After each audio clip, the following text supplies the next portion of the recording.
What is up, guys? Welcome. Happy Friday. I'm in the gym. Did you know that? That's weird because you're on my stream. How's everyone doing? Dan, what's up, man? Welcome to the stream. We are painting some Thousand Suns tonight. I'm in a much better mood, for those of you guys wondering. Not necessarily mood, but I'm feeling a lot better than I was last stream. I was a little bit dull last stream just because I was still kind of brain dead from my trip, but feeling a lot better today. A little bit tired, but good to go today. So what we're going to be working on, so basically I have an event tomorrow. My very first competitive event, tournament event, outside of Charity Hammer, which wasn't really an event, since February of 2020. So I'm kind of nervous. It's only a 30 player event right now. Basically, our big GT got canceled. Our 130 person major got canceled. So instead of just kind of complaining, we, like the local group of us, decided to throw a 30-man event tomorrow in its stead, kind of like a mini version of it, because it is allowed to have an event that small, and it's just local instead of traveling, because previously I would have had to travel to, I think it's, I always get them confused. It's Kelowna, I think. No, it's Kamloops. So it would have been in Kamloops. Attack-X is the name of the event. It would have been in Kamloops tomorrow, but obviously it's canceled. So we're doing an event called No Attack-X tomorrow, and so yeah, that's going to be kind of what we're going to be talking about a little bit today. I'm going to talk about my list, go through my list a little bit, go through what I'm working on. So what I'm working on today, this is basically technically the last model in my army, but I actually have an alternative Exalted Sorcerer on disc that I'm going to be using. But knowing me and my painting style, I'm going to see how far I can get on this guy. So he's just a single model, and I'm usually pretty fast at single models. I don't think I'll get him done tonight because he is quite detailed, and I'll probably break off. So this staff here, guys, I've broken it off like 3 times, and I've re-glued it. I even put a whole plastic staff arm on from the resin one, and then it broke again. So I'm not feeling very good about this little piece here, and it's kind of holding on by dear life. But we're gonna try to do it anyways. First thing I'm gonna do, I am gonna do a little bit of airbrushing just to start, get our life in order, because I want to airbrush. So let me just get some Hapa. One sec.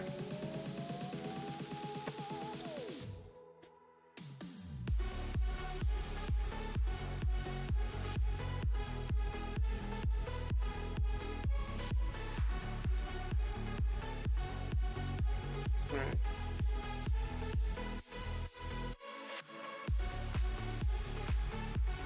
Yeah, I agree, Shane. We should be in Kamloops, but you know what? Here we are. So I got my little airbrush paper. I'm gonna airbrush this disc really quick, and then this is actually Armin's disc. So this conversion is basically Magister Ammon from 30K Thousand Suns, and then I've also switched out his left arm for a Kopesh and his right arm for a staff. So he's basically armed with Kopesh and staff. So let's get going. So this is just going to be a very simple one. Just base coating this. Let me see what I want to do here. I kind of want to go something super crazy. See how fast I can actually do this.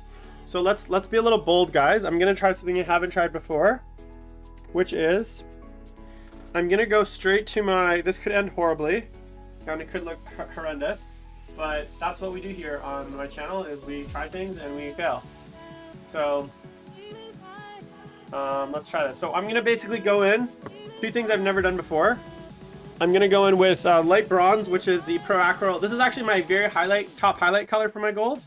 If you guys notice, I actually finished, I finished my 5 rubrics for the event yesterday, and they are posted on my Instagram, so check those out. But this is actually the final highlight color on the gold that I use. So I'm going to go in straight with that. I don't have a Patreon. Why, Liu? You can send in a super chat if you want. You can join my YouTube members page if you want, or you can subscribe to Twitch. Those are the ways to support me. Patreon, the problem with Patreon is there's like expectation that I'm giving you guys special content, and there's gated content. I never want anything that I do to be unavailable for everyone. So every piece of content that I do will always be publicly available. I'm never gonna have exclusive content because I just want stuff available for everyone. So if you're interested in supporting the show, you can send in a super chat, ask a question. You can subscribe through YouTube memberships, or you can send me some Twitch subscriptions. Any of those are very helpful and they're much appreciated. Obviously, I don't expect anything. I do this out of the love of my hobby. All right, so let's get in. So here we go, bold-faced airbrushing. So we got a little bit of gold here. Let's see if this is gonna work. Could end horribly, guys, but yeah, fuck the paywall. You know, I look, don't get me wrong. People that content creators that are doing it full time that need the money, I fully accept that, and like I don't begrudge them at all. From my perspective, I don't want anything that I do to be inaccessible to anyone, especially like because this is, you know, I'm not a full-time creator, and I'm just at the size right now where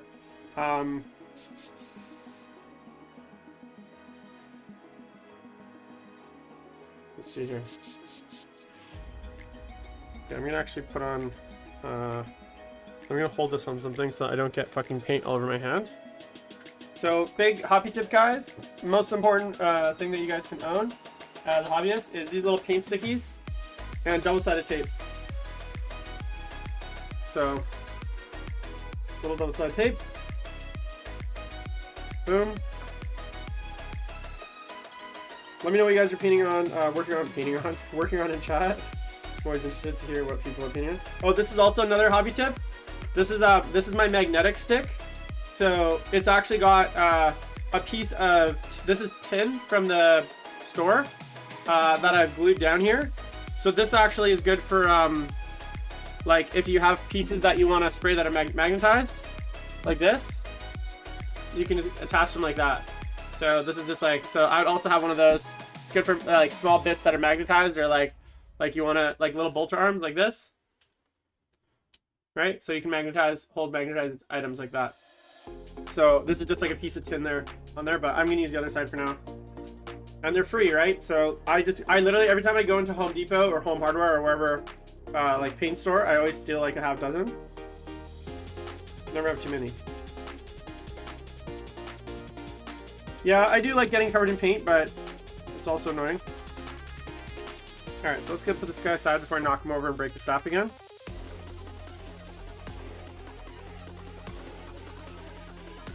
So this Pro Acryl light bronze is almost silver. It looks quite silver on camera, and it is basically silver. It's just got a little bit of kind of gold in it.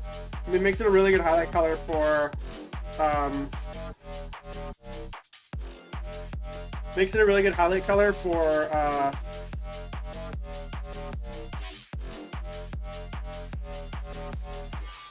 gold.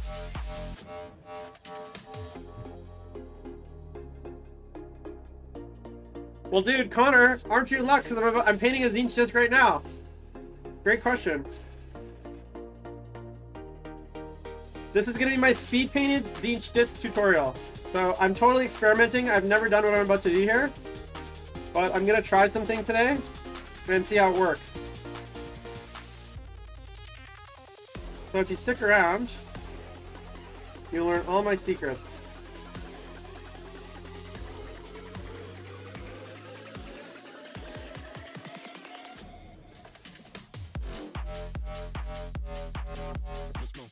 My airbrush is a little bit clogged because I left the Friday nights are house nights house nights thing. There we go. Airbrush is a little bit clogged because I haven't really fully cleaned it in the last session.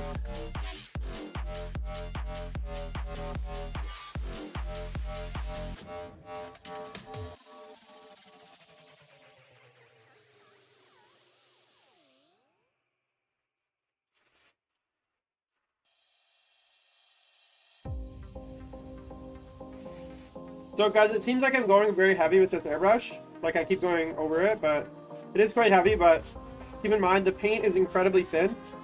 I've thinned it probably like 3 or 4 to 1 with thinner. So even though I'm going a lot of passes here, I'm actually doing quite thin layers, and I'm controlling my pressure, and I'm making sure that I'm not airbrushing too much in one spot. Okay, so that's our disc for now. Just basically airbrush. I'm gonna leave that to dry.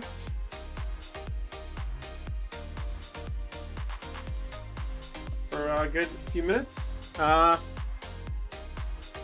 See you, Dan. See you later, man. So, airbrush, super gold flakes. Again, for those of you that don't know how I clean my airbrush, I'll do a quick tutorial. This is a portion cup, kitchen deli cup basically. It's got an old brush in it, toothbrush. It's full of hot water and then Simple Green. Yeti Mouse, man, thanks for the follow. Basically, in between paints in a session, I'm just gonna dip it in, give it a little swirl. Like this. Get my brush, my little brush, give it a little swirl. This is like kind of soapy water. You can use airbrush cleaner in this. I use Simple Green because it's cheap. And I can get like a 4-liter tub for like really, really cheap. But you can use whatever you want. Give it a few swirls. Like that. Then I'm gonna get my water, which is in this guy. Spray it in there, pretty hard. You're gonna backflow it. You can see some of the paint comes up. Dump it. Water back in. Backflow again. Water out. Water once more. Third time's the charm. And then I'm gonna get a quick rinse. And then I'm just gonna put a bit of water in it. And then this is where I'm just gonna spray it through. And I'm gonna run that through the airbrush really quick. Just here into my little pot. And you can kind of do it right onto your board. So now that's clean. So that's now fully clean. You can see here, guys. And that was like what? It took me what, 30 seconds? So when I'm doing a long session with lots of airbrushing, that's all the cleaning that I need. Now in between sessions, I'll pull it apart, I'll do all the fucking shit. But working in sessions, that's literally all the cleaning I'll do. And now I can put any new color in here, and I can just kind of get going, and I'm not gonna be slowed down. So really important. One of the things with airbrushing I find is that people like are very intimidated by it. They feel like it's like a lot of cleaning, a lot of work. But literally that's all the cleaning I'll do. And then if I don't want to actually disassemble it because I'm lazy, which is often the case, what I'll do is I will just add a little bit of water. I'll fill up the thing with water, so that if there is any sort of dry particulate in there, it kind of just stays moist. That way it doesn't kind of cake on. And then I can come back tomorrow, there'll still be water in there, and that'll have kept everything kind of moist, and I can kind of use it a whole nother session. All right, now what I'm gonna do here is I'm gonna just do some airbrush on the cape here.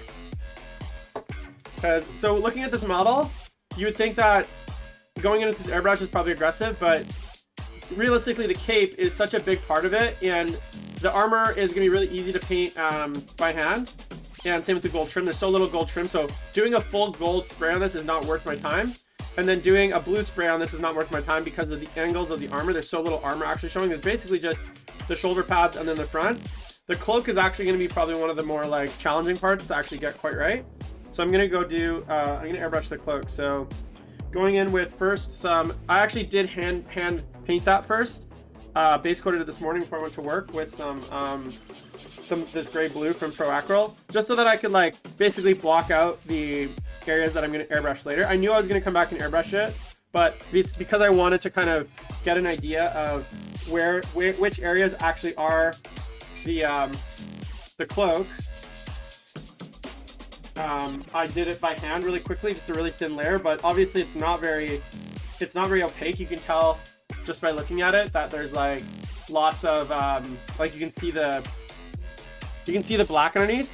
So I want a much richer, brighter cloak. So I'm gonna start with my blue here, gray blue. This has really nice coverage.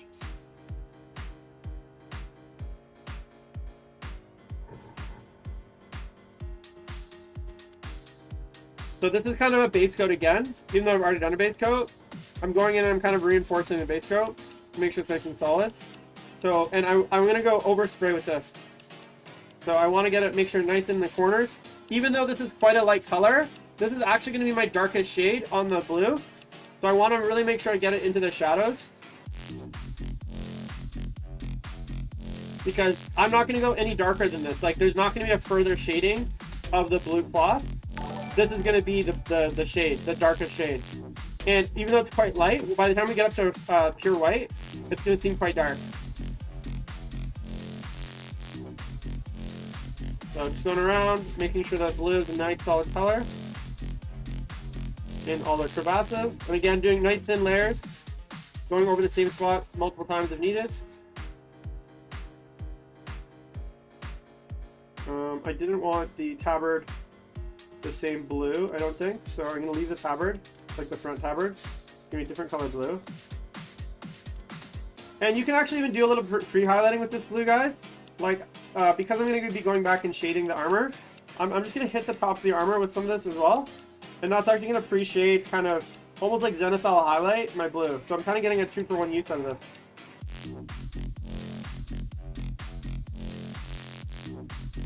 Hey, Annie man, thanks dude, appreciate it. Okay, so there's that done. Now I want a cool blue, so I don't want to add like a bone to this.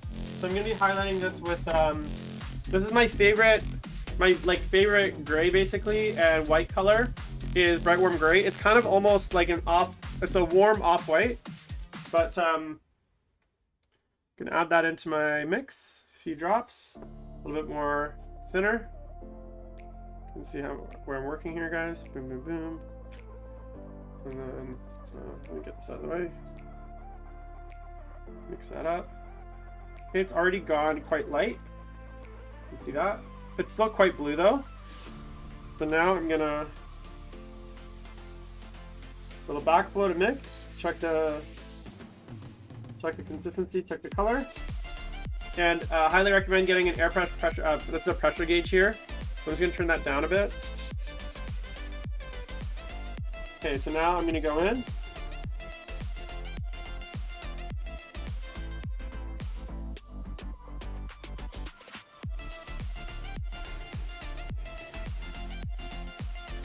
Okay, now I'm gonna hit kind of the, and don't be scared to use the angles, guys.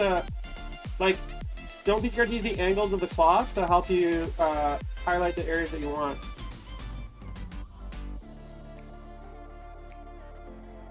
And I'm not worried about getting it in the very dark crevasses, because what I'm going to do is once I've highlighted kind of like all the tops of the cloth where I want, I'm going to go back with my brush and I'm actually going to paint in my shade again to re-darken the shaded areas.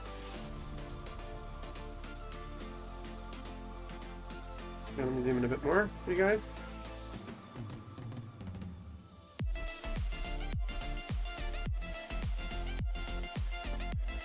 Let's see if I can. Is that good? Yeah. So I'm just going in very thin layers. And I'm going to build up a few of these thin layers. And a lot of times people with airbrush, or even painting in general, think you need lots of different like mixes. Like if I want to highlight, say this cloak from say this dark blue all the way to white, I need to go in with like dark blue, then like a 90% to 10 mix, then like a 10 to then 80-20, then a 20 like 50-50, then a 70-30, etc. Like they need like 1,000 different mixes. But the truth is, you only really need 3 or 4, because by doing additional layers of like passes, you're going to intensify the color. And you're gonna use the transparency of the paint to kind of act as those in-between colors. So I'm actually not going to be doing like a 70-30 mix and a like, another 7 mixes in between. I'm just going to be going straight in with the like the next kind of brightest color, or just adding a bunch more white to this. And I'm going to let the transparency of the paint do all the work. Okay, so there's my first kind of highlight. Okay, so now let's take a look at my paint color. Check these things that I bought, guys, for my Cabal points. These little beads for Cabal points tomorrow. So I have like little counters. So I'll have, oh shit, I just exchanged my camera. Yeah. Whoops.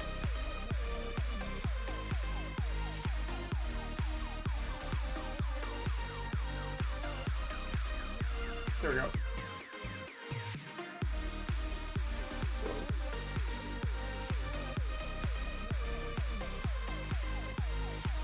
All right, so I've added a bit more white to that, or the gray.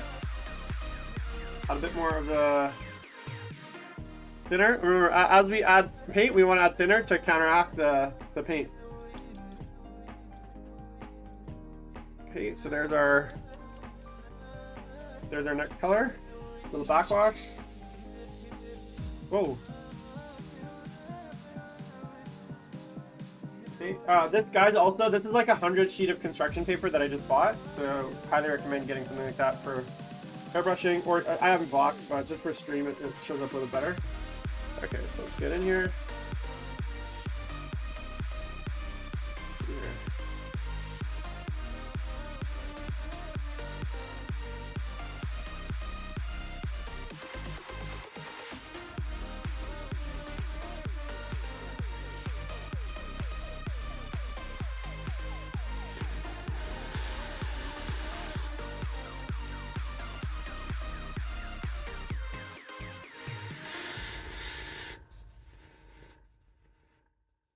Okay, there's our bottom of our cloak.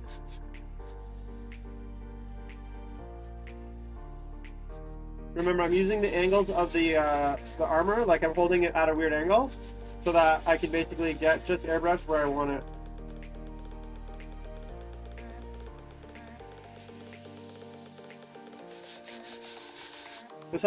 This cloak is like quite chunky on this guy, so it's like a really interesting model in that respect.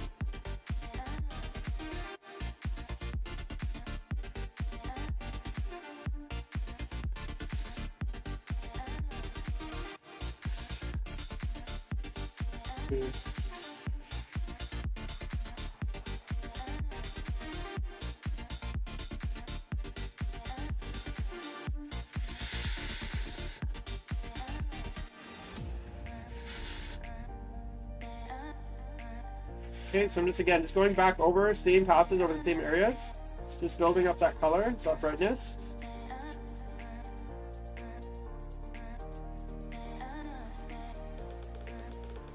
Okay.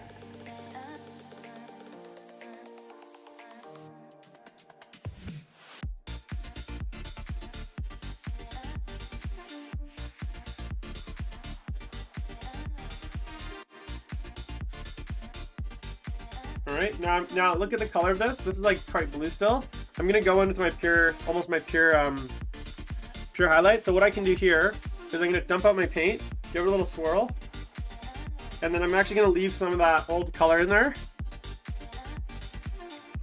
And add my mix, my thinner, and then I'm gonna now add my white. So the little bit of that old color is going to help kind of marry everything together. But you can see how much brighter it is all of a sudden.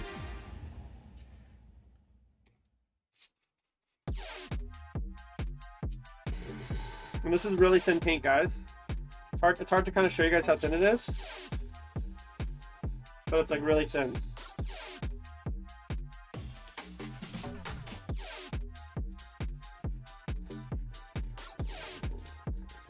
And that thinness is gonna give us the blend, right? Because I'm gonna basically build up layers.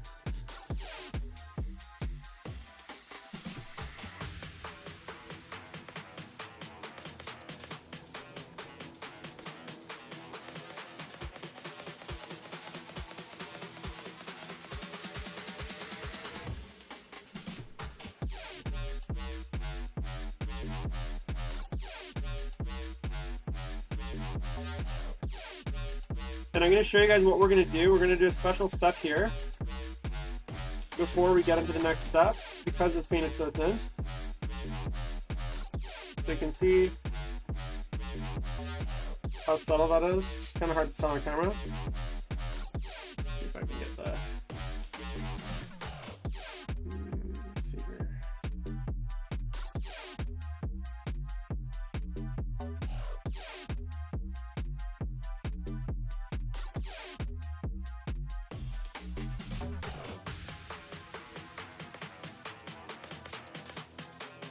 Blurry. Okay, so let's see where we're at with that.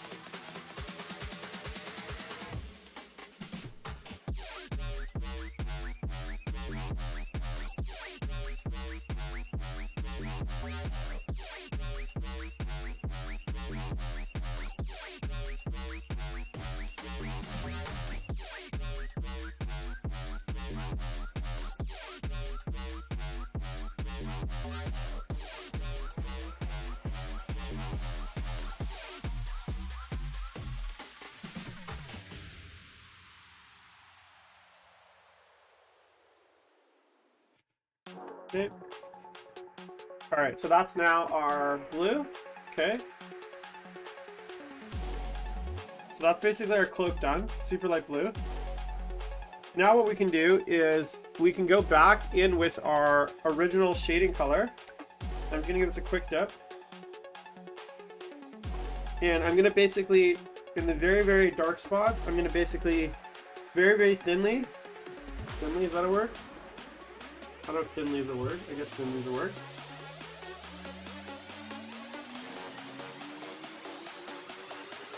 Okay, so if you guys look here,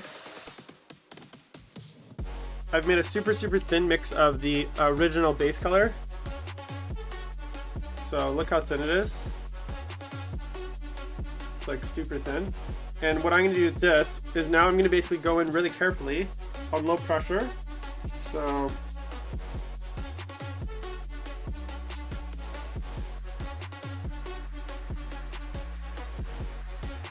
and I'm basically going to glaze this back in to the like the shadows.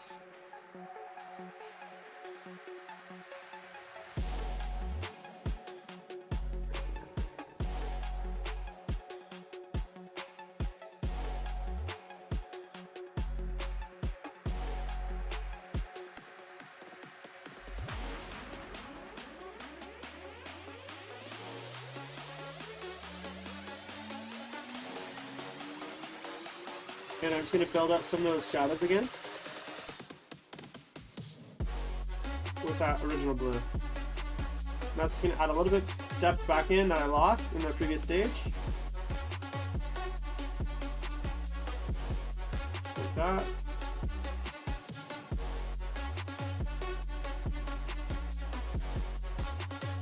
Alright, so there's our airbrush stage done. So that's all our airbrushing for today. I'm going to put this away. Or I'm going to give it a little clean. So what I'm going to do is just the same thing that I did before, guys. Little rinse, run my airbrush through it. And then we'll get going. Everyone's really quiet tonight, so I'm talking to myself, but that's okay. I like talking to myself.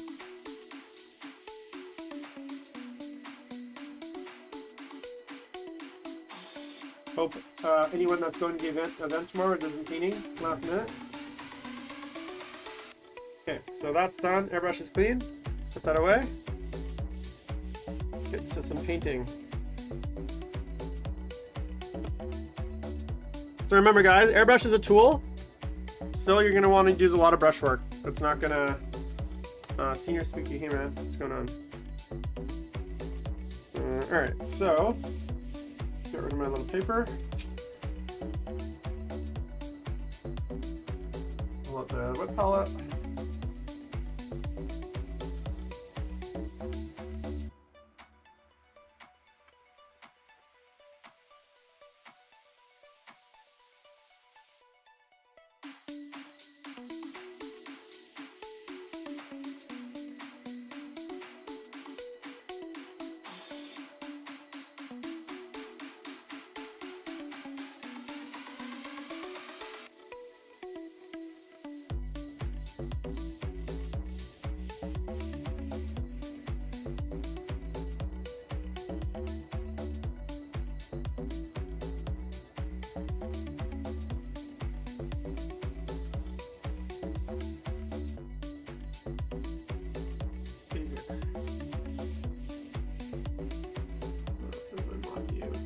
Thanks, Ryan, for the warning.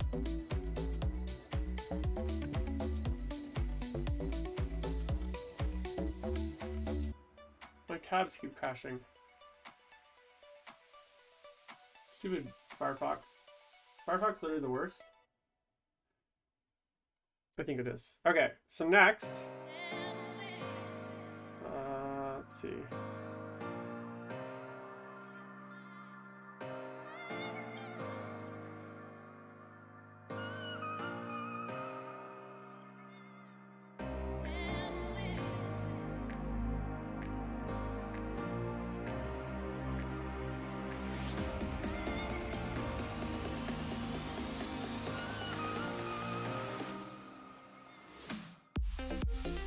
So, are you sure those are bots? Because I can ban them.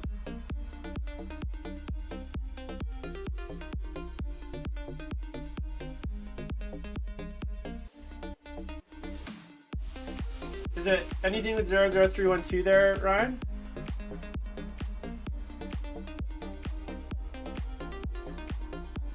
I can't really tell. I banned all the bots, I think. Alright, I think we're good.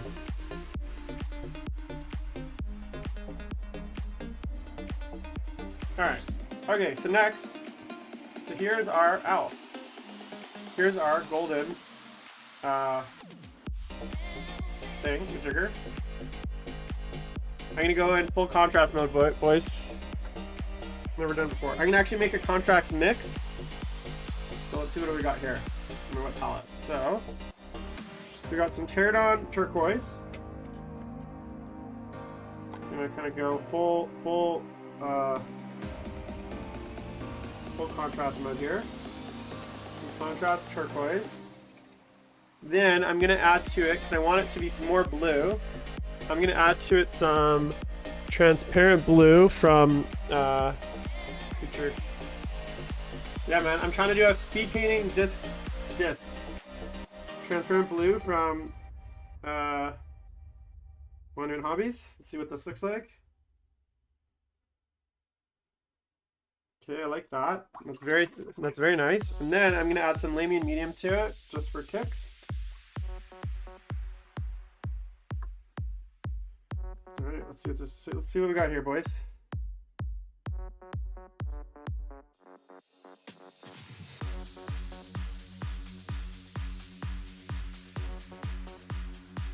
I like that color.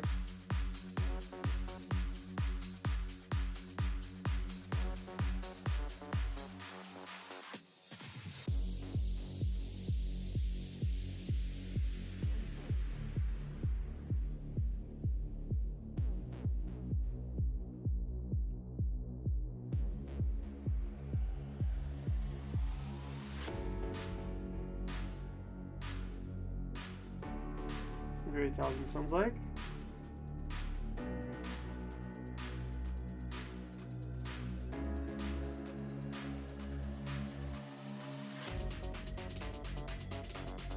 Okay, on the bottom. I don't know if I made enough paint. That's okay.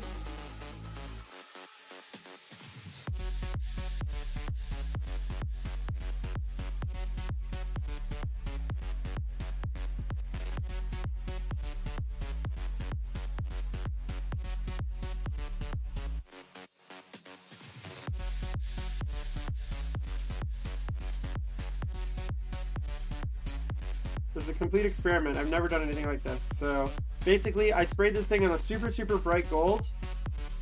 And now I'm going in with a pretty aggressive contrast paint that I've created from scratch, which is basically 50 parts Pterodon turquoise, which is more green. It was too green for me, so I added some Pro Acryl blue to it. And then I also added some Lamian medium to kind of help thin it, to make this kind of Thousand Sunsy blue color. And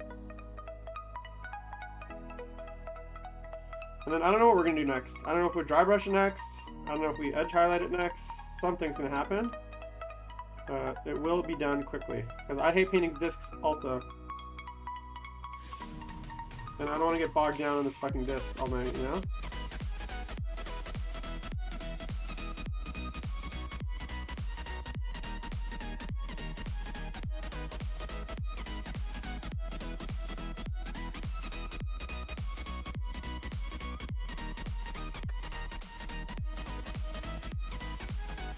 I mean, it looks cool at the moment.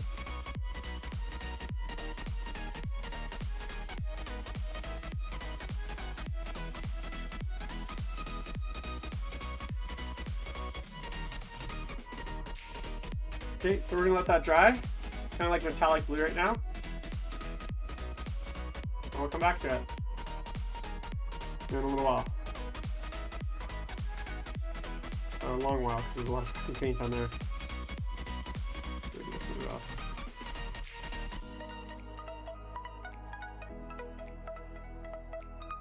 What I'm gonna do though is, while I'm waiting, on the other thing.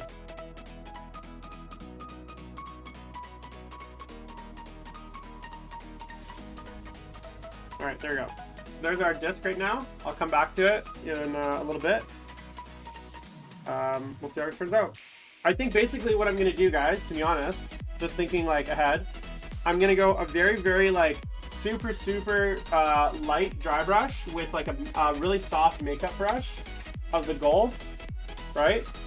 And then I'm gonna go and pick out the spikes, and then maybe like go back with the brush, hit all the eyes. I'll probably leave the bottom as is, and then maybe just pick out some like highlights with silver just on like the edges and call it a day there. Like I think we can do it kind of super simple like that, and we'll see. So that's because I hate painting discs too. So, but this is gonna take a little while to dry. There's a fuck ton of paint on it, and you guys can see.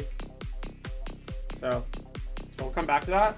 So what I'm gonna do quickly though, while I wait for that, is I'm just gonna quickly go hit this guy with some matte varnish outside, just because the paint on the cloak is so thin, the layers I did so thin that I'm worried I'm gonna rub it off. So I'm gonna just hit it with some matte varnish. So I'll be right back.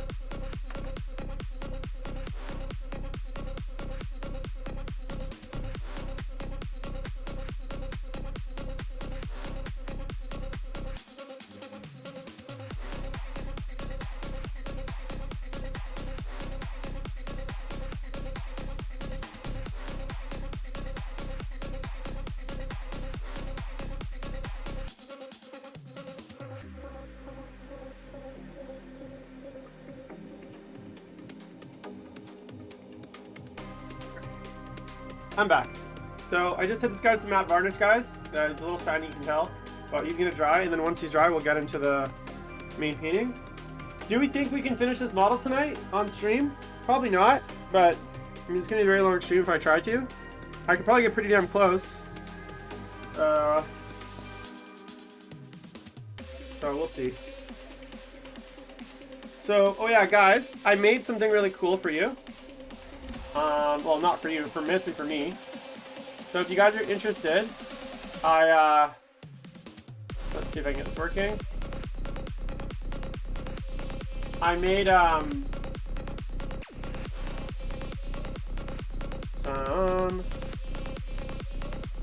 some Thousand Suns spell cards for my tournament tomorrow. What do they look like? If you guys want a set of them, you can check out my join my Discord. Links below, and there's a link to them to download them. So these are updated on the new Thousand Suns spells, basically. So feel free to download them. I got 4 copies printed today on cardstock, so that I can cut them out, and then I got some cool Magic the Gathering sleeves here. Let's see what they look like. I got some cool Magic Gathering sleeves to put them in, and then that way, for my Thousand Suns, which many of my casters might have duplicate spells, I don't want to have to buy. So the reason I like them is twofold. First, I often do lose cards. So over the course of like an edition, I'm definitely going to lose some spell cards and some other things, and having to rebuy a whole deck for a single spell card is like super annoying. And then second, sometimes my casters have multiple of the same spell. So by having, 3 or 4 copies of each spell in a deck, I can say have 3 casters with Glamours each, and I can organize. And usually what I'll do is I'll put little sticky notes on my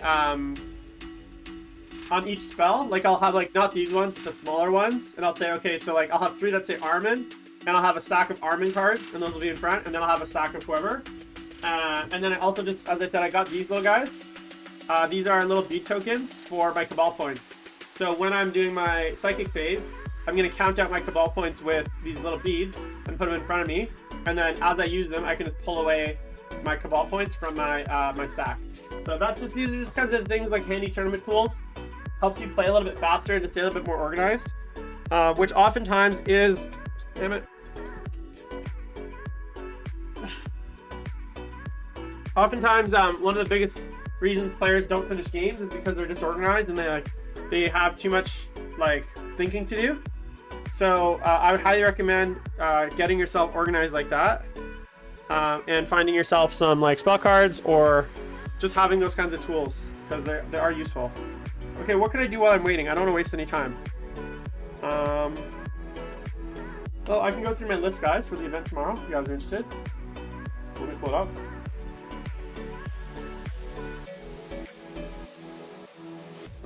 Let's see, which one is it?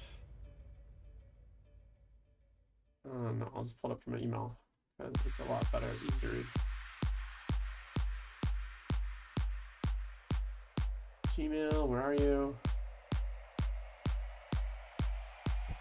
No wonder, you guys probably can't even hear me. My mic's fucking pointing in the wrong direction.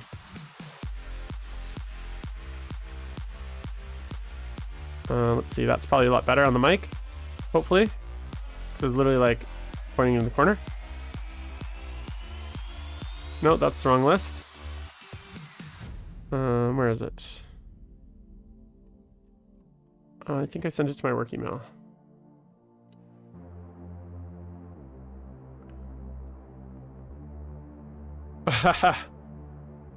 That's funny.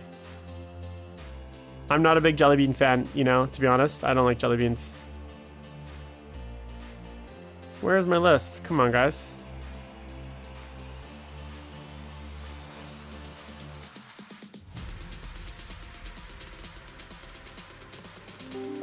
Yeah, what if you eat your jelly beans by accident?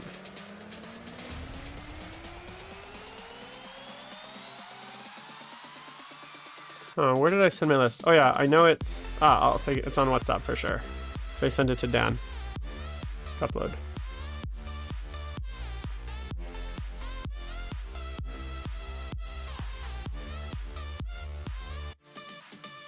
All right, here we go.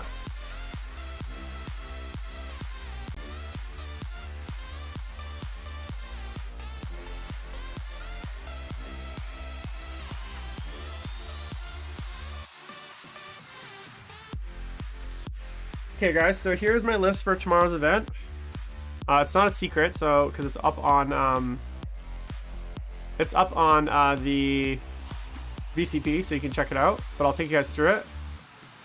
So, see here. Boom, there we go. All right.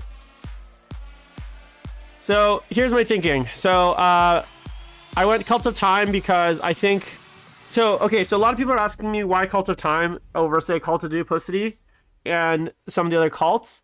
And here's my thoughts, and I don't know if it's the right thing. This is just kind of where I'm at as far as list building right now. First of all, I think the Warlord trait for Cult of Time is really good. So, Immaterial Echo with the Athenian Scrolls, which is another must-take item as far as I'm concerned. So Athenian Scrolls lets you pick one spell in your repertoire and then always roll 3d6 for it and pick the two highest. And then the Immaterial Echo allows you, if you cast a 9+, it's not unmodified 9+, it's just a 9+, which means it's actually an 8+, because you got a natural +1. You can basically cast a second spell, right? Or an extra spell that's undeniable. So that's also important because it can help set you up for some really nasty things, especially in the mirror. Now, with Athenian Scrolls, you roll 3 dice, and on just any 3 of them, on any 2 of them, you got to get a 7.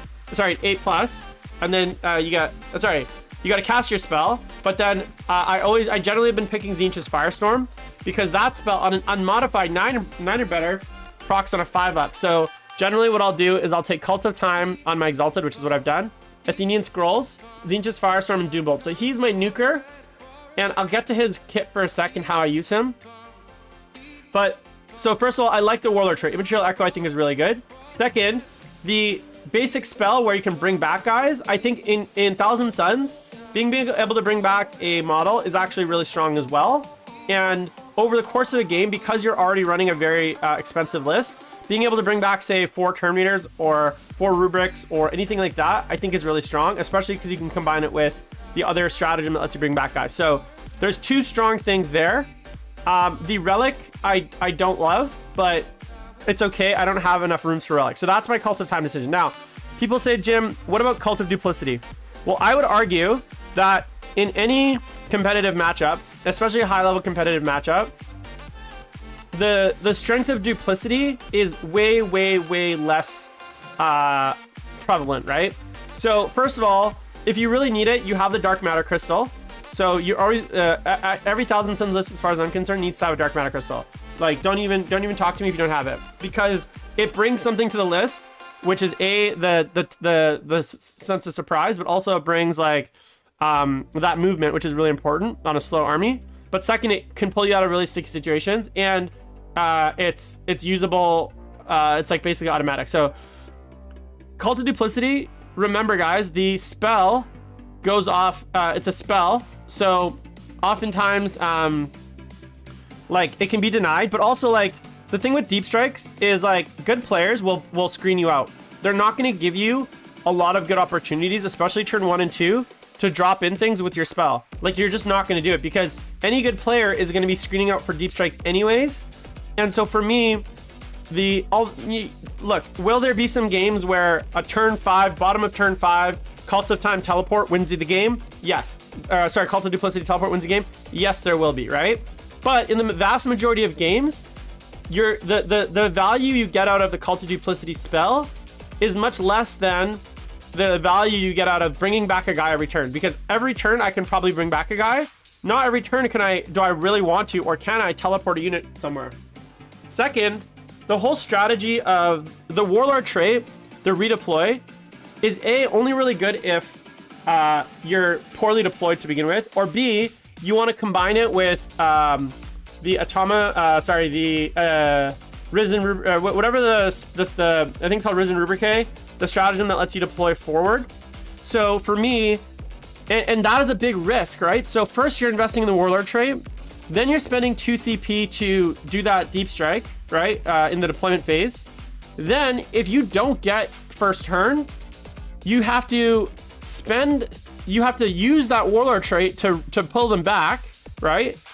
And you've now wasted 2 CP. So every game you're gambling, you're essentially giving up a Warlord trait and 2 CP for basically a similar kind of strategy that someone would pull off with a deep strike, which is turn 1 alpha. But again, what are you going to be putting up there? A 10-man unit of rubric. So again, when it was 20-man, I would have maybe considered it. Like when you could deep strike a 20-man rubric squad, that's a different story, right? But now even at 10-man, even with the flamers, that's a almost 300-point unit that's going to be on its own in the enemy deployment zone, and it's just going to get wiped out. Like, yeah, it's going to do some damage, but it's going to die, and you're going to lose 400 points to your army right away. For me, Thousand Suns, the way that the army has to play, it's not an army that you want to be playing where you can afford to throw away units like that. So for me, the whole strategy of Cult of the whole strategy around the I guess like Cult of Duplicity, forward teleport shenanigans nonsense, it's like it's very risky, and like I just don't see it working a lot of times against good players.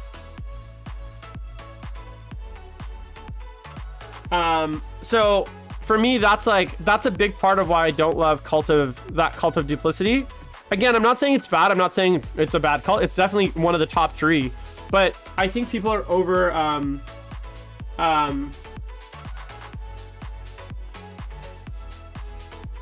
yeah. So anyways, so that's kind of like my I guess hold on. That's kind of like my like I guess thinking around it, which is there's a lot of ways to counter it. It's not always useful, and in order for you to like get full utility out of it, you have to go first. All of those factors means that it's kind of like it's a risk and it's not consistent, and Cult of Time is consistent. Okay, I spent a lot of time just talking about that part. Now I want to talk about the first choice, my Exalted champion. So how does he work? So basically he's got dilettante or whatever it's called. So he's got double relic, he's got Athenian scrolls, Aegis Firestorm, Doombolt, a disc, right? And then the Chronos Tutorum, which is the other relic, where this is really helpful is it's a flex relic, because what this allows him to do is at the start of every game in the first command phase, he can choose an additional warlord trait. So depending on the matchup, I might use that warlord trait to pick Lord of Forbidden Lore, whatever it's called, to give him an extra spell. So now all of a sudden, he's got 4 spells. He's got his smite, so I can use him to flex into a 4th useful spell. Like say I really needed Death Hex in the list, or I really need an extra XYZ. I can use that warlord trait to flex into that power, because I take the warlord trait that gives him I take Lord of Forbidden Lore, give him the extra spell. In some matchups, I might give him Aether Stride, so he's a little bit more movie. In some matchups, I might give him Secret Actor Shadow, so he can generate a bit more Cabal points, and so he can do a bit more actions, right? In some matchups, where say I'm playing the Mirror, I might give him Arrogance of Eon, so he can reroll deny tests and do an extra thing. So that relic gives me a lot of flexibility depending on the matchup. So that's the Exalted Sorcerer. And then I got Infernal Master. He's got the Dark Matter Crystal, and then he's got Prescience, so he's gonna babysit my vehicles.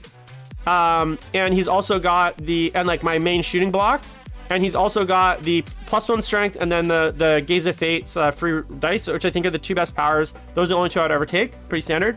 Then I got the kind of tanky Demon Prince, so Conniving Plate and Undying Form. He's gonna be kind of like, again, more of a guy that's gonna sit back, but for instance, like he can fight too, right? So he can tank things pretty well, and so he's gonna be kind of a frontline brawler plus fighter plus caster. He's kind of multi-purpose. I want to give you guys a great example of where the my Exalted Sorcerer is gonna be handy. So against like a list with Hive Guard, if I'm not playing Hive Guard, I'm never gonna use Perplex or that spell. Like I don't usually tech into the spell that limits your shooting to 24 inches, because I don't think it's a spell that you need in every matchup. But if I'm playing, say, a Hive Guard list, and they've got a Hive Guard block, say, in their deployment zone, but it's behind a piece of cover, right? Well, what I can do is I can use my extra warlord trait, to get an extra spell, take Perplex. I can launch up my Exalted Sorcerer 30 inches away, right? I can do that with the warlord trait, or say 24 inches away. Yeah, Alex Tech, exactly. I don't want to say Alex, so I just said Hive Guard, but it's Alex Tech. So I go 24 inches away from his Hive Guard. I cast Undeniable Perplex, and then behind him, I have a Demon Prince with Warp Surge, with Warp Time. That's gonna Warp Time him out, or he Warp Times himself back out, and then he's out of range now, and then back into the range of the so now I'm out of range of all shooting, and his Hive Guard are behind cover. Now, if they want to come and shoot me, they can, but they're gonna have to move out of that cover, right? So that's like a way that I might use it, right? I've been thinking, Shane. Of course I have. Now, is that gonna work in every matchup on every table and everything? No. Maybe there's a piece of fucking cover right in the middle of the table, and like 24 inches from that is still like a lot of table coverage. Who knows? But at least what it might do is give me a little bit of breathing room and just help pull something out of cover. Or maybe there's like a fucking big bad shooting vehicle that's hiding that I want to get within 24, because guess what? 24, once you're within 24 of me, I can move 6 inches and I can start blasting you with spells. So that's kind of really important. 3 units of rubrics, 1 with flamers and then 2 with just bolters. I didn't go with the Soul Reapers, guys, because I want to keep them cheap and cheerful. All have icons. I have 10 Zangors. These are just basically action monkeys and screeners. Contemptor with twin Volkites, obviously. This was the big choice that I wasn't sure what I wanted. I did 5 spawn. I think those are I think 5 spawn should make it into every list. 4 Trina with Hades autocannons. I like that. The big Terminator block. So this is gonna be with Rites of Coalescence. So this is gonna be really hard to move. And then the big kind of flex choice was the Leviathan. So it was either this or the Whirlwind Scorpius. And I did test the Whirlwind Scorpius, but I found that the 3d3 shooting. What tank? Please explain the tank. Yeah, I originally had the Scorpius in the list, but I switched it for the Leviathan because I found that the Scorpius, like, yes, it's nice to have that no line of sight shooting, but it's the 3d3 shooting. It's so inconsistent. Like on average, you're getting 4.5 shots. So let's say 4 shots. You're hitting 3 times. You're wounding twice. They're making 1 save. So it's like you were doing like 1, maybe 2 models a turn killing it. Like unless you rolled really hot. And it's just is for the points. It's just not enough. The Leviathan is a beast. It does a fuck ton of damage. 16 storm cannon shots, 10 volkite shots, double hunter killer. And the big thing here, guys, is if I'm playing orcs with the ramshackle, or if I'm playing Dark Eldar, or if I'm playing anything that's T8 or higher AP, I can flex. See, the great thing about having these 3 vehicles with 3 different profiles. So I got the Fortrine with 822. I got the Leviathan with 712, and then I got the Contemptor with 602. So those like, and I'm saying strength, AP, damage, based on what I'm facing or what I need to kill. My Infernal Master is going to kind of hang out with those 3, and he can run around and give 1 extra 1 AP, 1 extra 1 strength, and obviously +1 hit to 1 as well. So depending on what kind of profile I need, if I need more AP, then maybe I give that AP 3 to the like maybe I need high AP because he's got something that ignores AP 2. So I can give AP 3 to the Fortrine. If I need to give kill raiders, I give strength 7 and AP 1 to the Contemptor, and all of a sudden it just slays raiders. If I need to kill, say, Marines, maybe I give strength 7 and AP 2 to the Leviathan. So just depending on what I'm facing, I can flex around some of the things. And don't strength 6 AP 1 volkite nipples on the Leviathan are also pretty gross too. So those are just kind of my thoughts on the list. And then the Terminators are going to do a lot of heavy lifting, take the mid board, the range threats to force you into me, and then the casters to kind of cause you lots of pain when you get here. So that's kind of the overall plan. Hope you guys like it. All right, let's get back to some models, painting. Everything's dry now. So that's my I guess my justification, I guess, and thought process on the list. Now, all of that is great, Jim, but I've played exactly 0 games with it, and I've played exactly 1 game with my new Thousand Suns. So as they say, no plan survives contact the enemy. So we will know by the end of tomorrow whether my prediction of this being a good, well-rounded list with lots of tools is correct, or if I'm just full of shit and you guys should tune into a different channel. What did you need, Senior?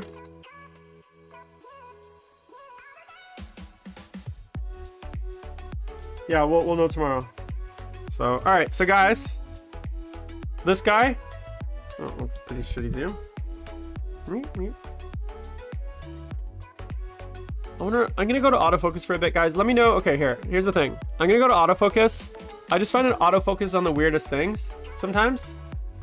So let me know if the autofocus becomes like annoying where it's like zooming in and out. But I will leave it on autofocus for a while. Hopefully that'll help like alleviate the. Let me see here. I want.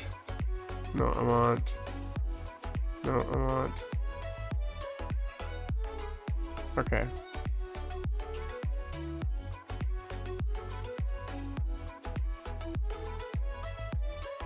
Okay, so I've set the autofocus. Hopefully this like stays focused. It's not too annoying. It's probably less annoying than like my fucking camera being out of focus all the time, but we'll see. Yeti Mouse, I'm not sure. I was supposed to film one maybe with Scary today, but he ended up bailing on me.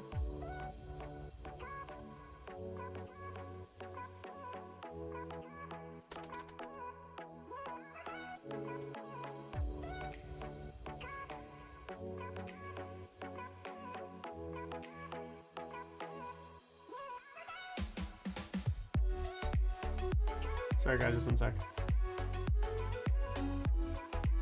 What's all these like hate raids and shit on Twitch, man? I'm stressed. People are stressing me out.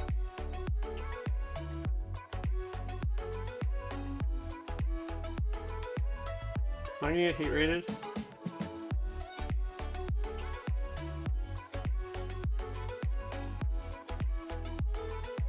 Alright.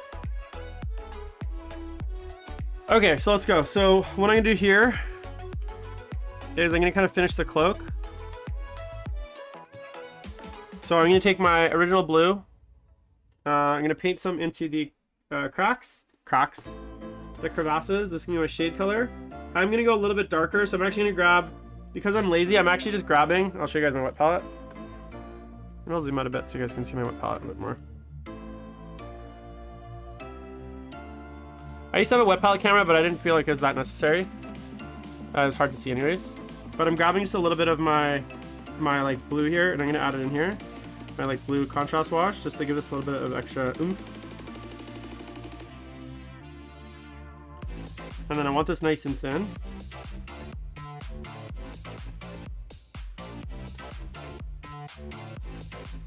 There we go. I do want to get some battle reports going out eventually. So now I'm going to take this.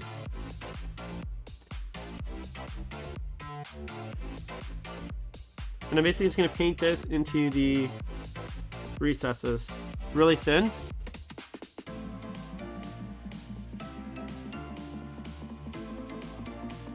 The very deepest recesses.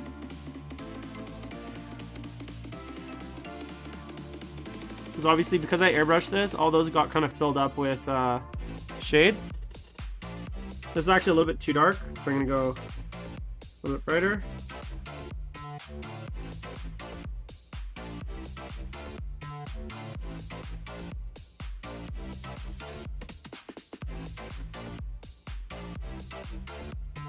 Just like that. So you can see, even though I did airbrush this cloak, that really set the the main tones. But I'm still going in with a brush, and I'm gonna kind of paint in all the shadows, and then I'm gonna go in and I'm gonna also highlight the edges as well. And why I want to do this so thin, guys, is because that thinness, that transparency to the paint is gonna mean that even if I kind of overspill a little bit past where I want it, it's gonna dry nice and transparent, and that's gonna kind of enhance to the shading, I guess. Like, it's not gonna be so obvious. It's gonna kind of blend in.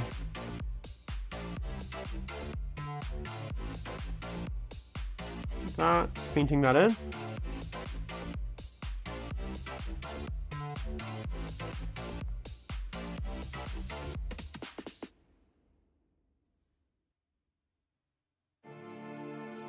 Just like that.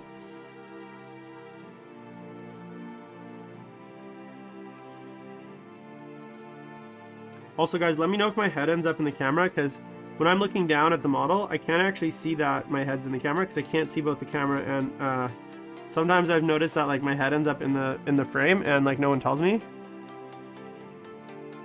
So make sure to tell me.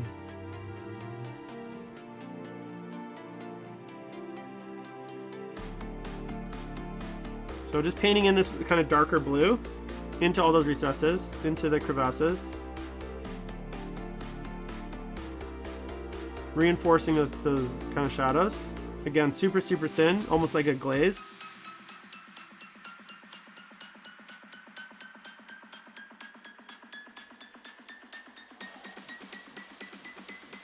Just like that.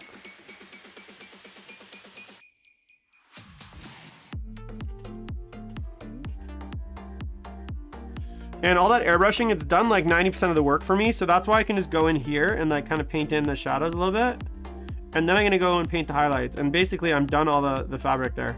Like, that's really all I need to do at this point. So now I'm gonna go in with my very brightest bright warm gray.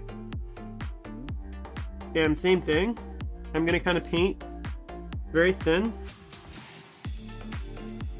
maybe a little thicker here, into on the edges here. So that seems quite thick, but when it dries, it will dry transparent, and it's going to kind of fade into that.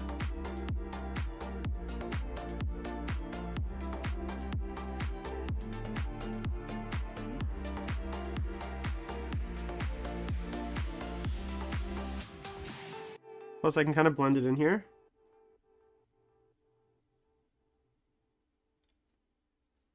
It's a little bit too bright.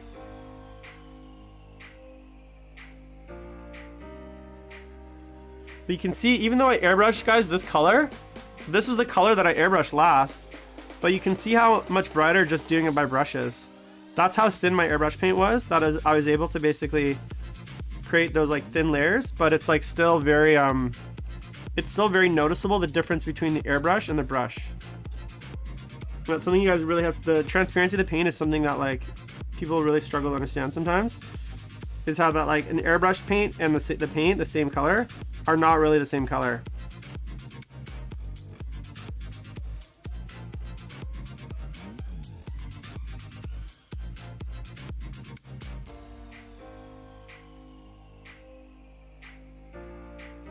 So I'm just going and I'm painting all the tops of the cloths in this kind of like very bright gray color.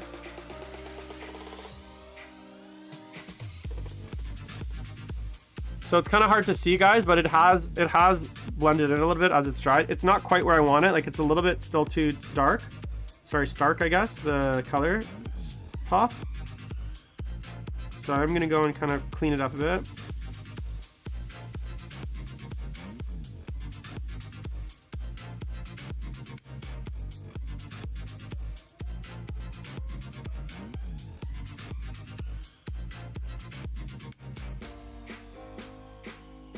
And just painting around.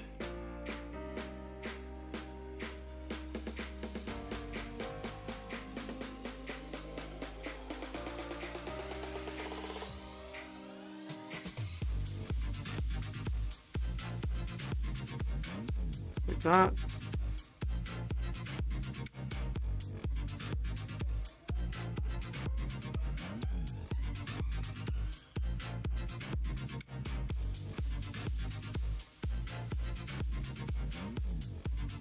All right, so now what I'm gonna do is I'm gonna take a little bit of my two colors here and I'm gonna mix them on my palette and make like a basically a transition blend. And I'm gonna kind of feather that in here, really thin.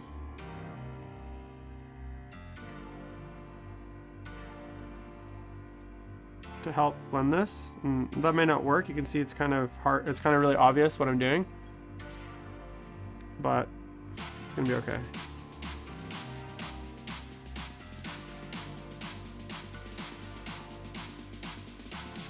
So I kind of feathered in. I feathered in a little bit of this transition color, and you can see it's already kind of helped tone down that like the harshness of that edge, and help mix that with the cloak. Blend that with the cloak.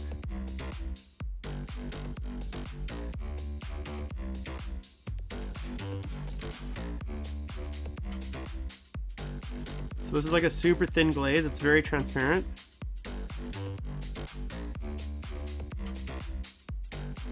So I'm kind of feathering it in there.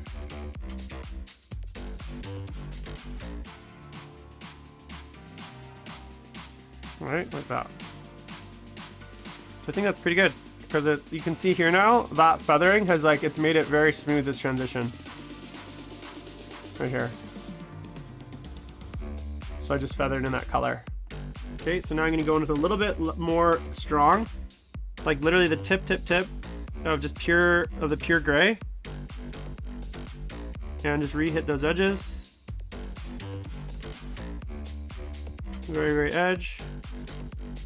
Very tops of the sleeves.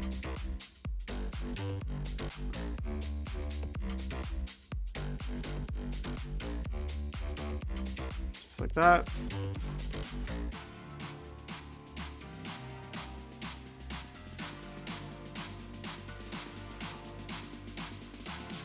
Very edge of the sleeve down here.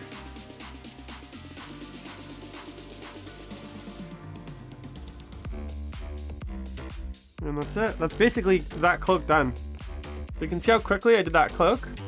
Now it looks quite hard to pick out right now just because of the fact that it's like all blue, but that's all right. All right, I want to get to our disc. So it looks like everything's dry, guys. So now what I'm gonna do is I'm gonna go in and we're gonna do a little bit of craziness. So I'm gonna grab my gold color and a very, very soft makeup brush. So these are makeup brushes, guys, that I've gotten from the store. You get like a 12 pack for super cheap, super soft. And I'm gonna do like a very, very gentle dry brush here.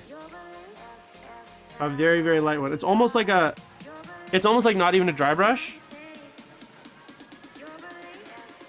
There's gonna be so little paint left on my.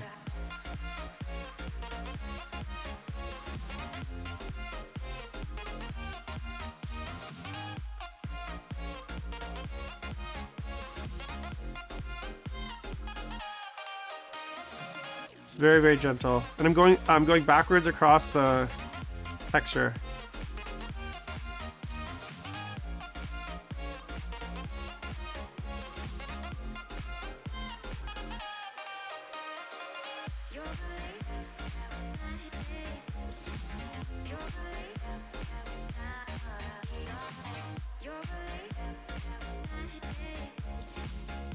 Going into our gold.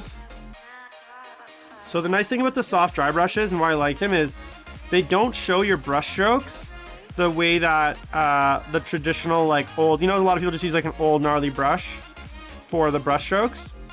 Well, with these dry brushes, the bristles are actually quite fine, which means when you're doing the dry brushing, you don't actually see many of the like brush strokes, right?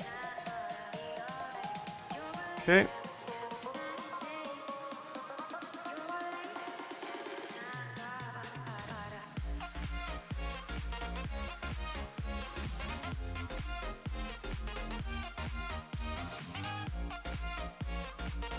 So it almost doesn't even look like you dry brush, it just looks like it's highlighted.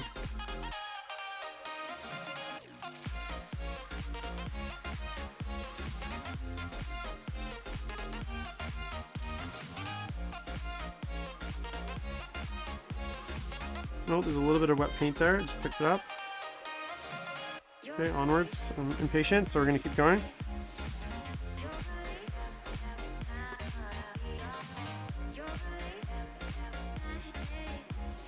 So again, just really, really light dry brush, guys. Like almost, I'm getting so much of the paint off, it's crazy. And I'm just going very gently across the grain, trying to pick up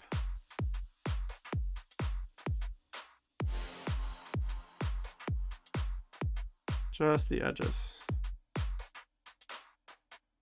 And because that's the bottom, I don't really need to do much more there. I'm not going to overdo it on the bottom because it's like kind of in shadow, right? And a lot of times when something's in shadow, the color is like black or dark. So the underneath of this thing, I'm basically going to leave it at this point. I'm going to do maybe a little bit.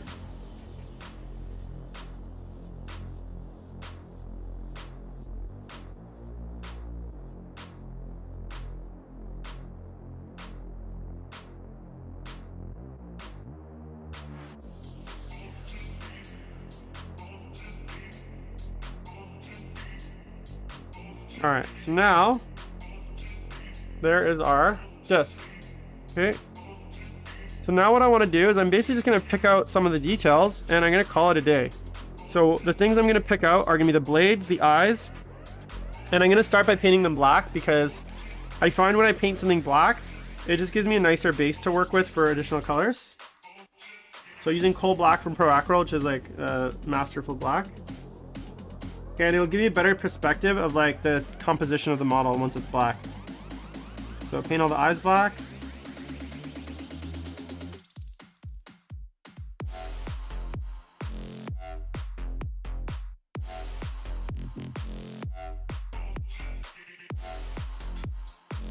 And this isn't normally how I would do something like this, but it's, it's an experiment in like speed painting kind of.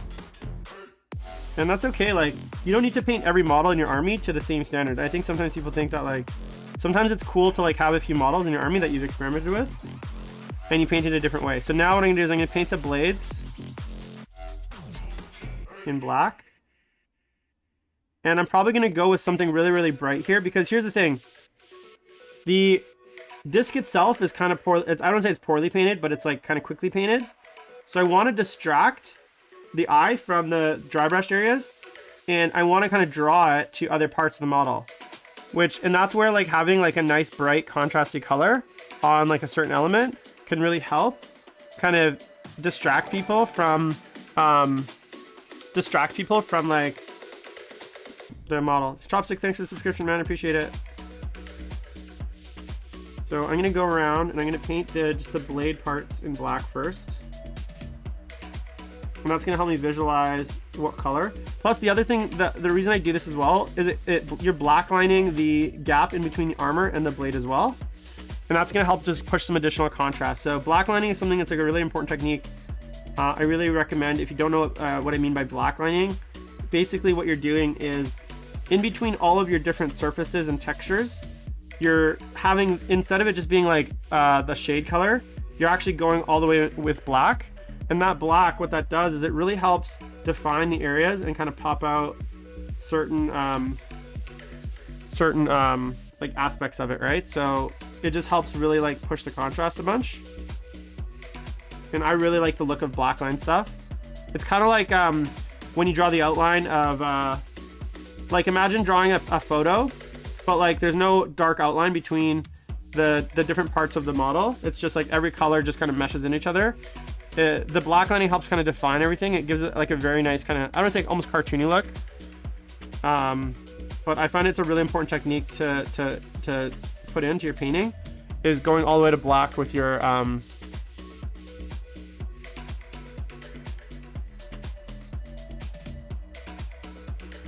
I'm going to show you guys another trick here, which might be a bit crazy, but we're going to airbrush this model again, I decided, as I was painting it.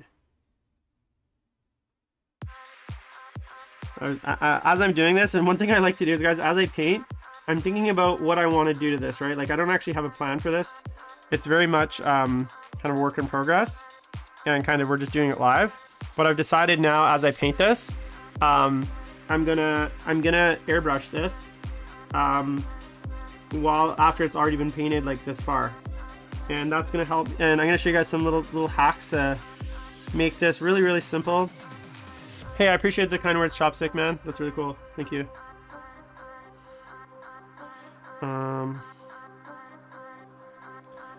Okay, so let's see here. Almost there. This is a little bit time consuming, but you know, take your time, go around. And this is where the blacklining is actually nice and important, because basically when I go to do my airbrush, because I'm going to airbrush these blades on the disc, because I want to do like a fade. As I airbrush them, the airbrush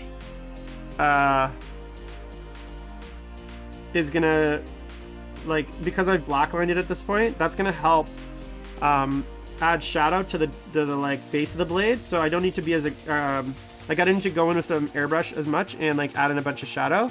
It's already got kind of like a built-in shadow.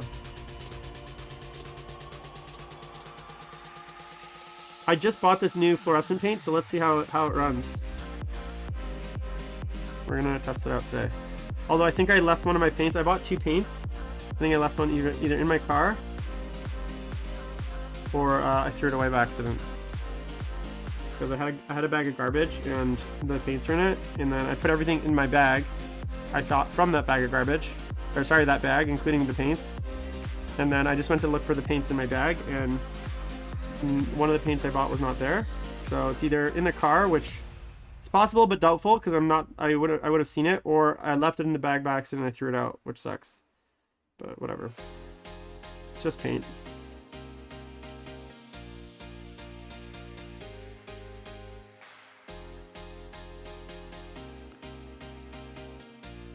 All right, so there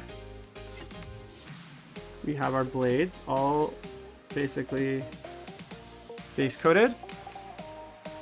Okay, so you can see how like that's already added a lot of like contrast, I guess, just like help pop up the model. Okay, so what I'm gonna do is I'm gonna grab with the strongest green that I have for base coat color, which is gonna be, I think, this green by Chimera Colors. So I'm gonna give that a good little shake, shake, shake. You can see my camera shaking from the...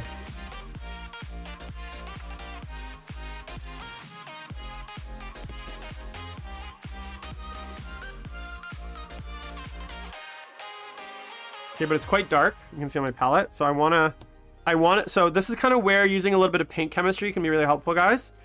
I want this green. I want a very strong green, but the actual green that I have here is too dark. So what I'm gonna do, and here's the color that I picked up. It's this yellow.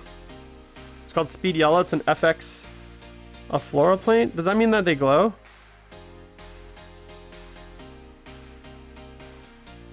Is that what the floral planes mean? Or is it just because they're really bright?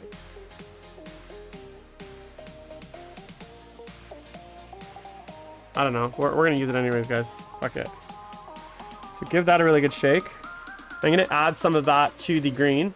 And what that's gonna do is, yeah, we'll see. This could be a complete disaster, but I don't think I have a UV light. Maybe I do actually. Is the bulb from like the, are these like fucking RGB fucking bulbs UV?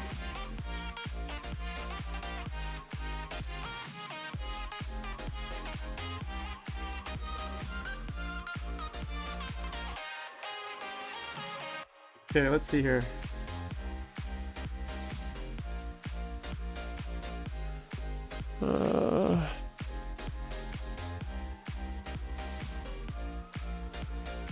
Yeah, I have like RGB bulbs. I'm just curious if they're UV. Whoa. Okay. It's really thick, so let's see what happens when I mix it with the stuff.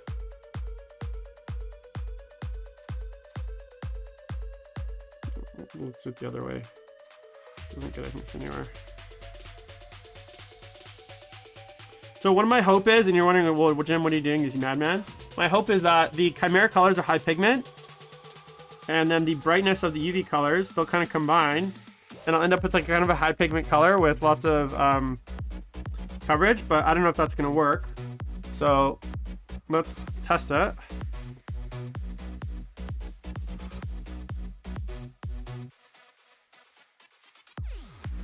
See what kind of coverage we got here. No, the coverage is shite.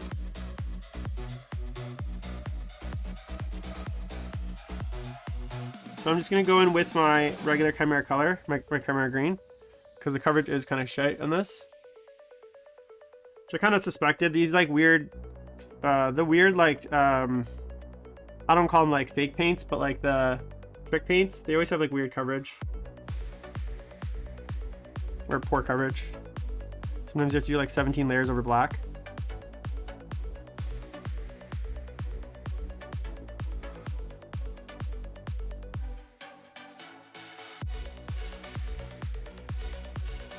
So now as I'm going to do this next layer of green, because I did that black already, I can be like a little bit less, I don't have to go all the way to the like the corners to paint it. Okay, how does that look? Do I like that? Am I making a huge mistake here? I think I am, so I'm gonna just slow down for a sec and think, because I don't want to mess this up and have to. This is where the beauty of Pro Acryl can come and save me, because I know they have all their paints are solid. So what I'm gonna do is I'm gonna get my Pro Acryl Jade out.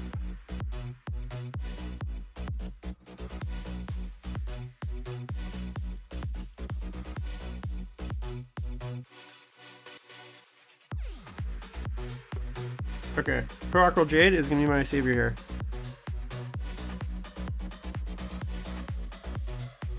Pro Acryl is the savior of everyone. It's way smoother and it's way more coverage. So let's see this.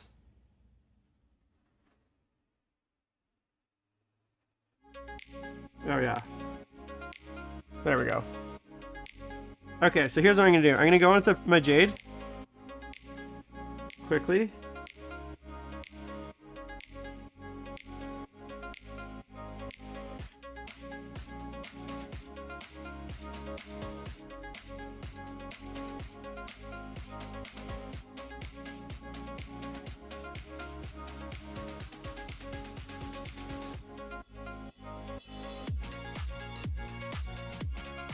Pro Acryl guys, man, I don't know.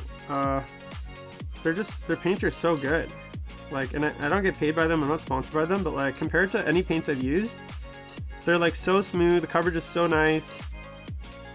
Bottles are great, the size is great, the price is great, like they have every, like, they have all the, like, they don't have like the most massive selection, but like they have enough colors that like I never feel like I don't have a color I need.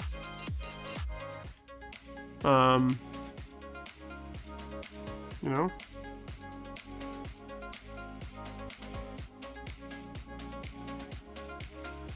I'm a convert. If I had to pick like one range to use for the rest of my painting, it would be this.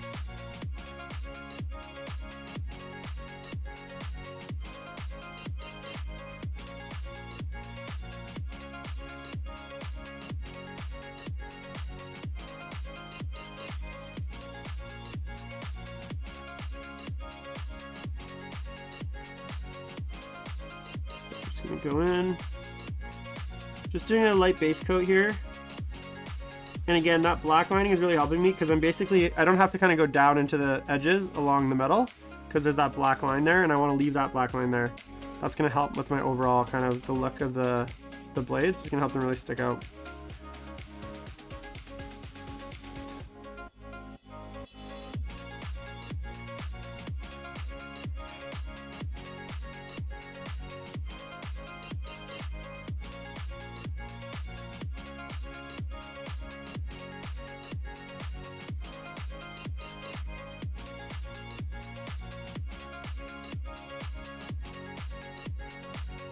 Ryan, what are you working on, man? Yeah, man, they're useful.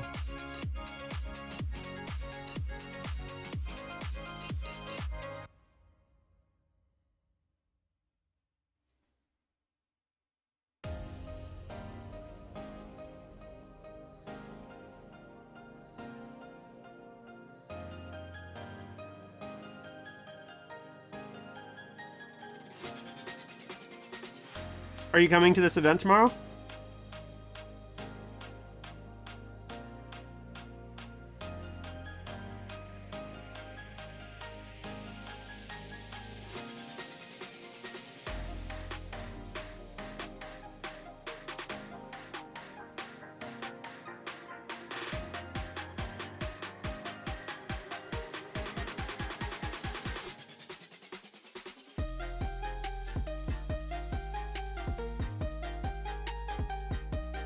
I'm excited. Oh fuck, you know what I gotta do?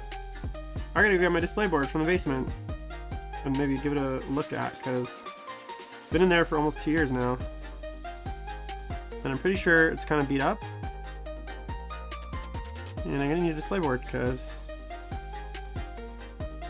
obviously I need a display board. Tonight what I'm gonna do is after the stream, I'm gonna grab it, I'm gonna set up my army, make sure I have everything. Kind of organize myself.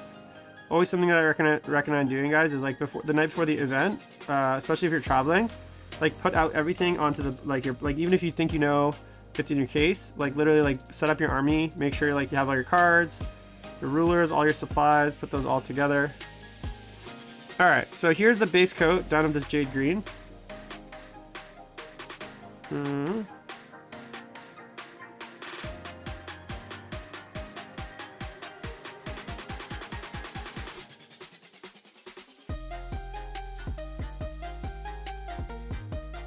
And again, I left a little bit of that black down below in those areas just to kind of help that black line.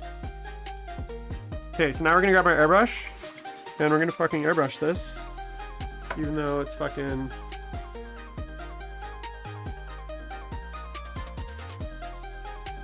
So what I'm gonna do is, let's get this out of the way. Out of the way. You know what I'm gonna do? And on this little piece of paper towel.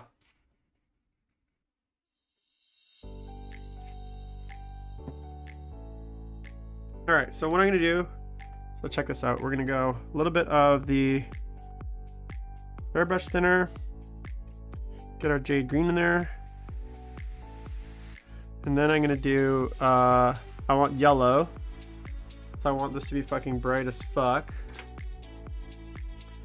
And more in the green tones. So I'll drop the yellow in there.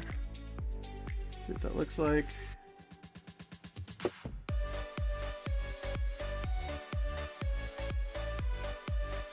Not yellow enough. I'm chimeraing it. That sucks, man. Dan, that's fucking hilarious. The worst I've done, I don't think I've forgotten like a model here or there. But nothing like I usually keep extra models in my case, like that I don't need, just in case, like, I don't know. Okay, so here's our airbrush color. We're gonna go in super renegade, super stealth. see what we can do here. So I'm gonna basically use the angle of the disc to help me airbrush it. So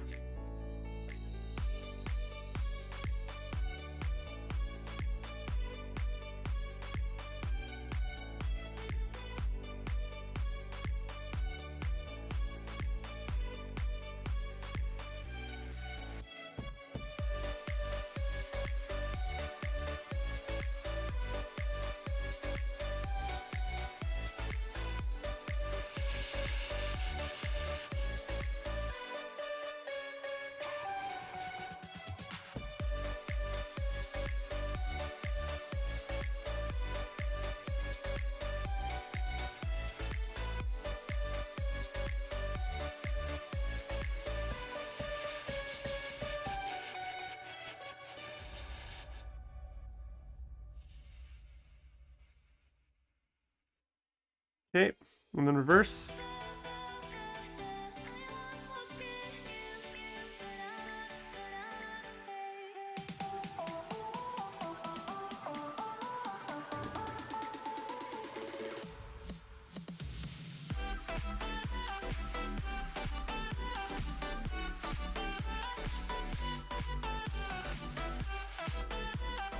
This is like lazy, this is blending for lazies, which is, I don't want to have to blend these blades.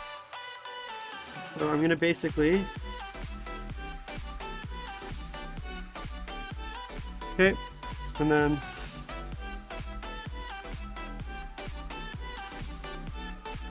I'm going to abuse the angles of the blades to airbrush it.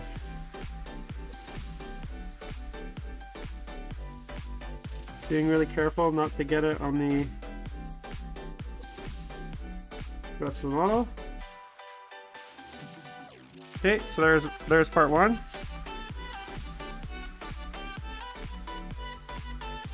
Okay, now I'm gonna add a bunch more yellow.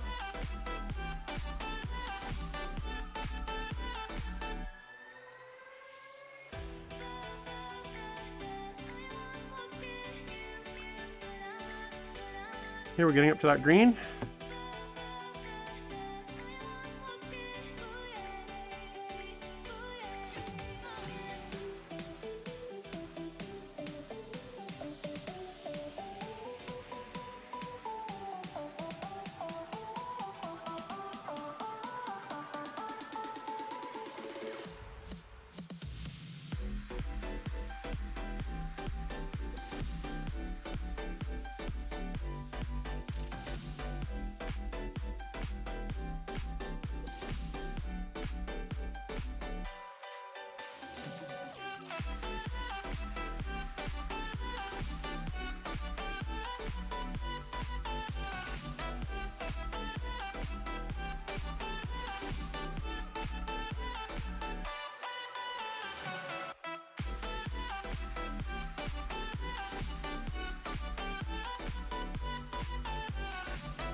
Okay.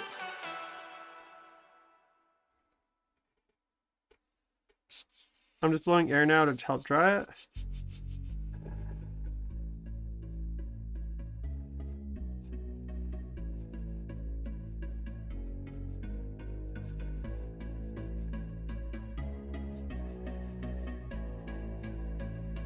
Okay. Now at this point, I'm going to dump this out because this is actually quite dark.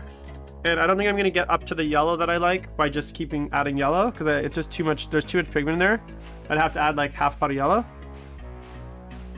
So I'm going to basically empty it. Go full neon here.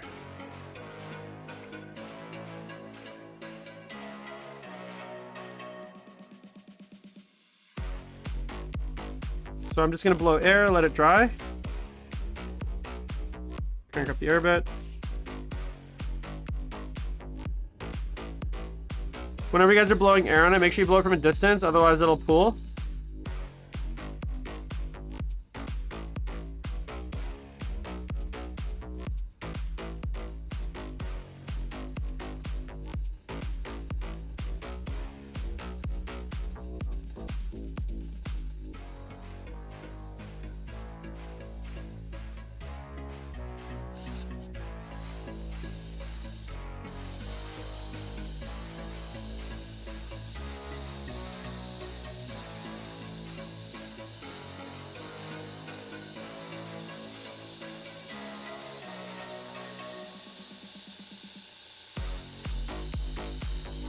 So if you're in a hurry like me,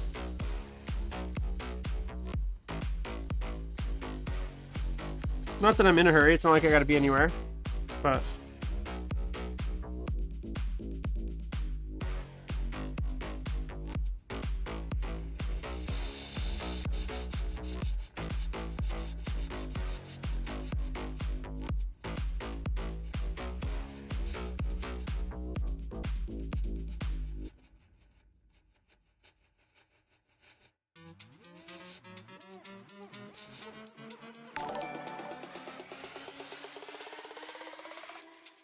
hey, Mighty Toucan, thanks for the follow, man.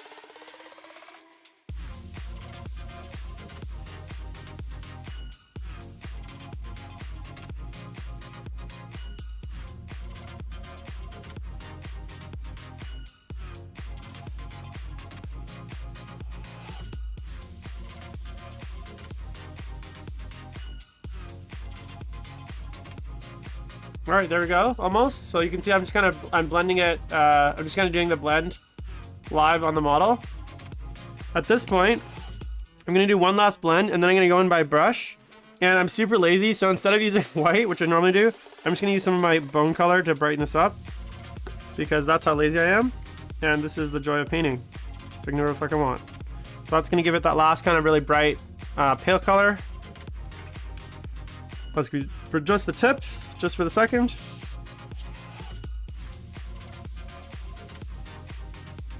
Okay.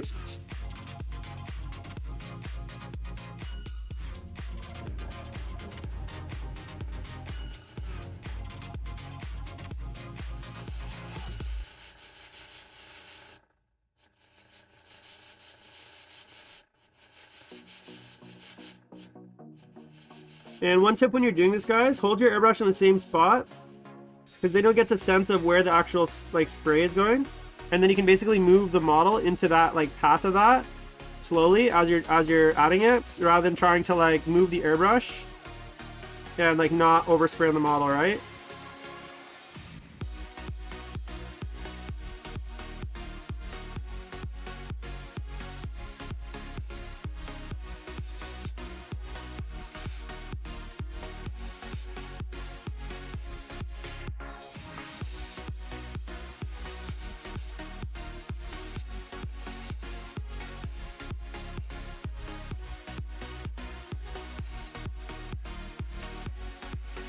All right, so there's our tips, nice and blended.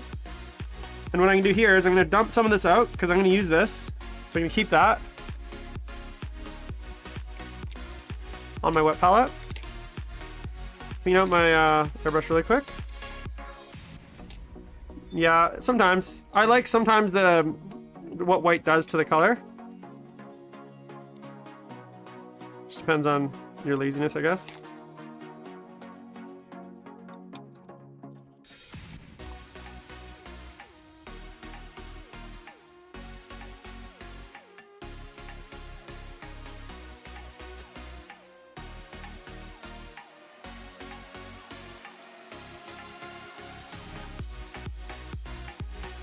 Okay, airbrush is clean again, just like that, voila.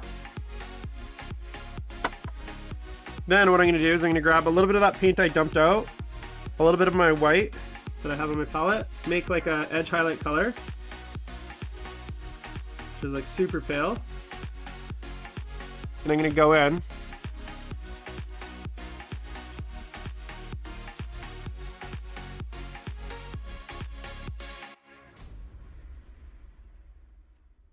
I'm basically just going to edge highlight the very tips.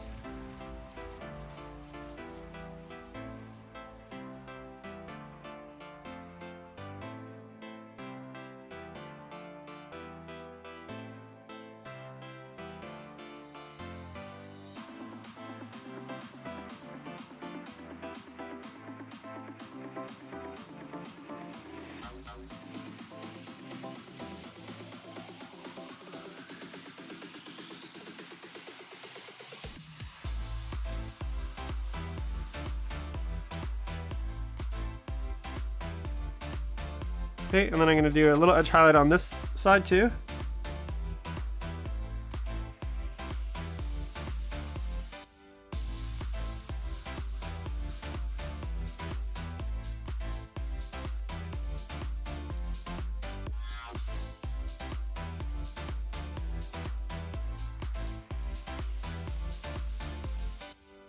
Okay, edge highlight on this side.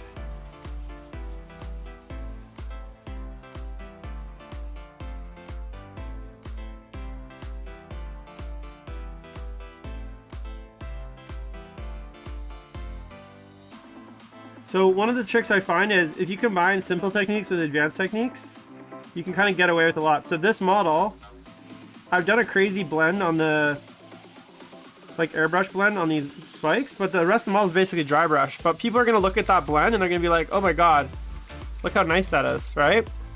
And they're not gonna really focus on the fact that I've basically dry brushed the whole thing. Like that's not gonna what's gonna draw their eye. Their eye is gonna be drawn to the blend. So that's where like having a combination of like simple and advanced techniques can be really helpful in your painting and speed it up, because generally people are gonna look at the ooh ah parts and they're not gonna focus on the other parts. I just got fucking paint all over my hands. Wondering what I'm doing. Okay, so now what I'm gonna do is I'm just gonna pick out the eyes really quick, and for this I'm gonna do I don't want to do red because I think it's gonna look too Christmassy. I don't want to do green because I think it's gonna be it's already too green. I might do purple, like a pink color. And I am gonna do a pink color. So I want to do a pink that's more on the red side, but I really like this magenta color because I want it to really pop up against the green, but I don't want it to be red because I find red and green and you end up with like a very Christmassy looking model. So I generally avoid red and green. I don't know, personally.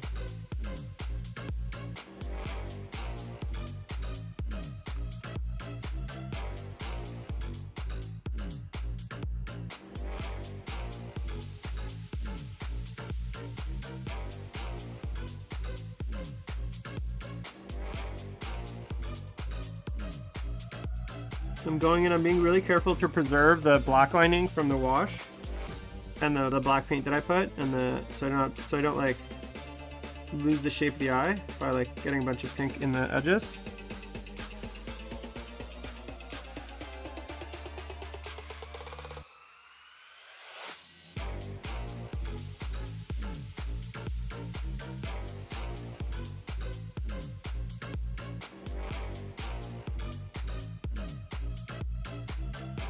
And for eyes these small, I'm generally just going to do one quick highlight. I'm not going to go do like a crazy 17 highlights.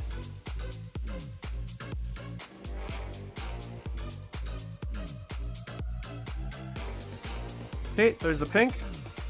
I'm just going to add a little bit of my gray back to it. Can I beatbox? No. I have zero musical talent outside of dancing and raving. I don't know if people consider those musical talents.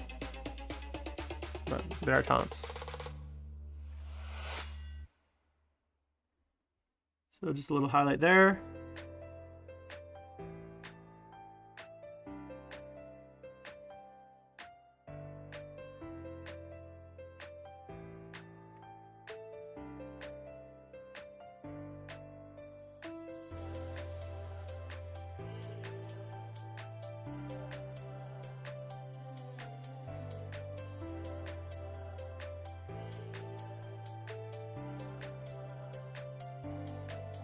Okay, so there's my eyes done.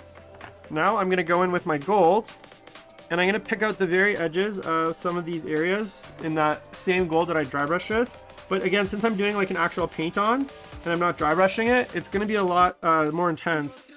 And so it's gonna stand out a little bit more. So basically I'm gonna pick out these spikes.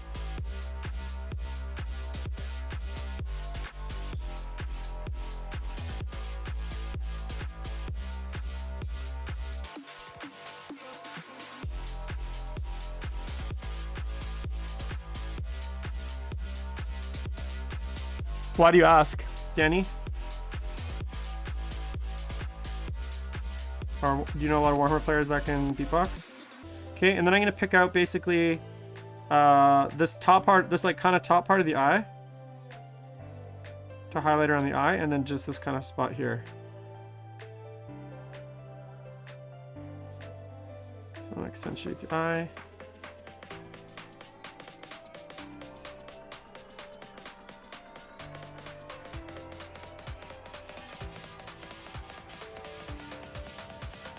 Just picking out these kind of spots around.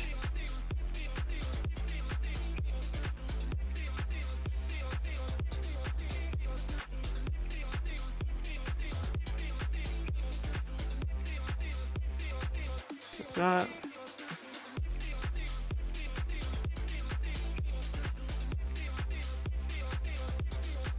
Okay, and then I'm gonna pick out a few spots on the actual disc. Just like, now remember the model's gonna be sitting, there's a hole, I think I drilled a hole somewhere in here. Oh, it's right there where he's actually gonna put his foot through. So you're not gonna see a lot of the disc. But just like on some of the like areas where there's like a design or curve, just on these like the bigger pattern here, I might just run, I'm just kind of running my brush along to pick that out, but not going too crazy. So I'm just kind of holding my brush flat.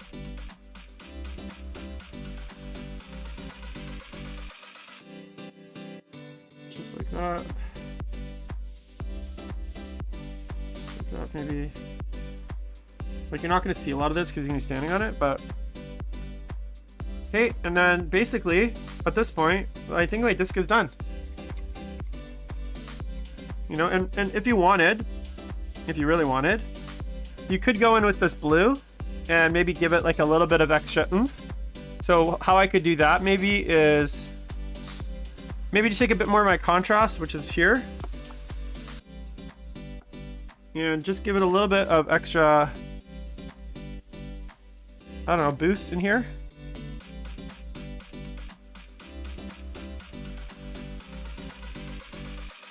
Just to help kind of like pick it out on these very larger areas and give it a little bit of extra contrast.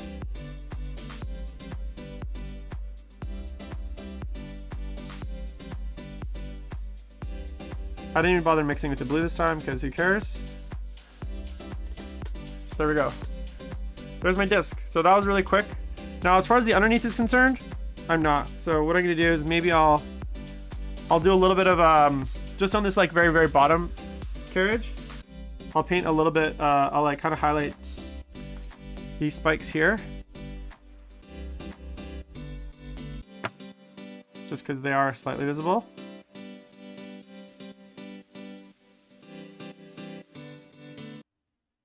All right, and then maybe just hit some of like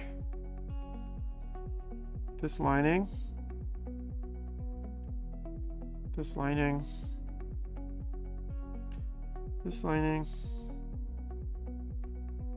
just like that. But other than that, I'm not going to do anything. All right, there's my disc. So someone was asking, I don't know who it was, about how do I quickly do a disc, speed paint it? Well, that's how. I think that's pretty good. Once that model's complete, and I'm just going to kind of do the base, the whole base right now. Once that model's complete, the model's on it, that disc is going to be like, and it's varnished. You're not even able to tell that I basically just dry brush and airbrush this, and I don't know how long it took me, but it didn't take me that long. I didn't have to paint into the gaps. I didn't do any sort of the fucking finicky. Like the most finicky thing I did was the edge highlights, which were super, super simple, and also just like the base coating of the various surfaces, but it wasn't a challenging, like, time-consuming thing. And if I was gonna do, say, like an army of these, like say I was doing some disc riders, that technique I think would hold up pretty well across quite a few of those. So what I'm going to do now is I'm just going to paint the base in black so I can dry brush it. So the pole's going to get black. Shit. How's the auto zoom been, guys? Has it been fine? Hasn't been too like annoying. Fuck, I just got black all over the gold.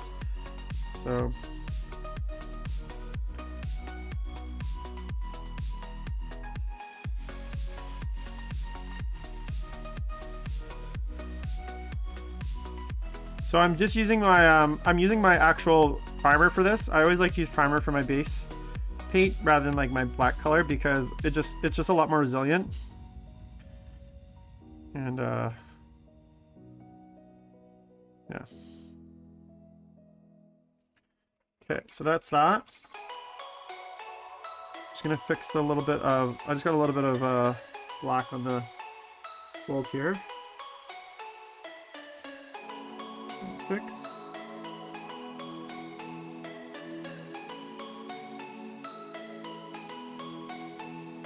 There we go. All right, so that's my disc. So that's gonna go aside, and we can go back to, I'm gonna call it there, guys. It's 8 o'clock, streaming for 2 hours. Obviously didn't get this guy done, but did get his cloak done. Pretty good, pretty happy with his cloak. Next up, we'll be doing his armor. And I think tonight what I'm gonna go do is I'm gonna get my shit ready. I gotta get my army box. Gotta set up my army, make sure I have all my models. I got like 4 figure cases to go through to gather everything, because fucking I haven't played in forever. So for those of you that are gonna be there tomorrow, I'll see you then. For everyone else, thanks for tuning in, and I will see you guys on Monday for Competitive Corner. Me and Alex will be there. We're going to talk about our tournament, obviously. I'll talk about any other events this weekend, and yeah, it's going to be a good week next week. So have a good, fun weekend, and I will talk to you guys later. Thanks for tuning in.